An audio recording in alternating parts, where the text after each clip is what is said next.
Hi Birdie Panthers! It's Mrs. Padberg, for those of you who don't know me. I obviously teach kindergarten at Purdy Elementary School, and each week I'll be sharing with you math or science. Today is a little bit of both. We're going to do a Three Little Pigs STEM challenge. So, before school was closed, your classroom teacher read to you the story of the Three Little Pigs. We all know how it goes. Three little pigs had to go out on their own and build a house for themselves. The first little pig built his house out of straw. Yep.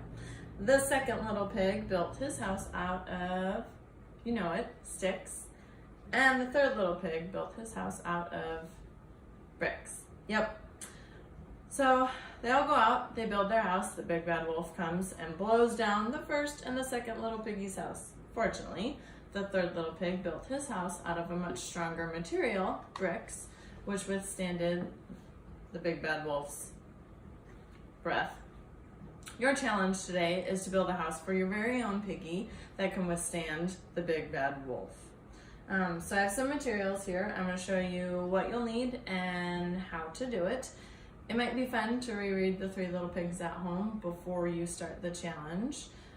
If you don't know, Epic is an online resource that has books, and the Pierce County Library you can also access online. If you don't know how to do both of those or either, contact your classroom teacher and they'd be happy to help support you.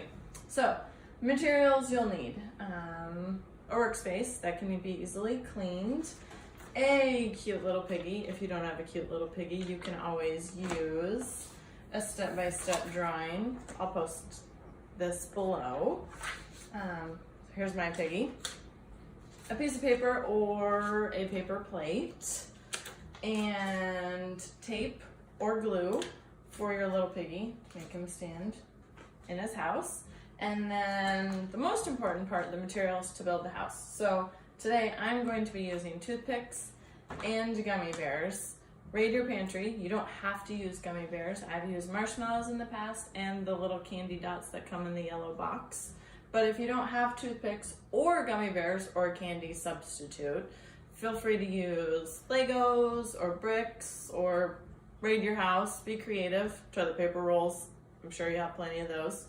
And then the most important part, the big bad wolf. If you have a blow dryer, make sure you remove the attachment before you test your house. If you don't have a blow dryer, you can always have your family members be the big bad wolf and try to blow down your house. So here's my house with my little piggy in there. Build it first. Then when you're ready, test it out. Remember, this is a challenge. So if you test your house and it falls down, you can save your little piggy, rebuild it, or try using different materials to see if that is better. Here we go. Ready? 1, 2, 3. Oh, wrong button. Success! Woo! When you build your house, we'd love to see some pictures or videos. Share with your classroom teacher. It would be nice to stay connected. That's it for today. Remember, we love you, we believe in you, and we know you can do it. Have a great day. Check back tomorrow for another video.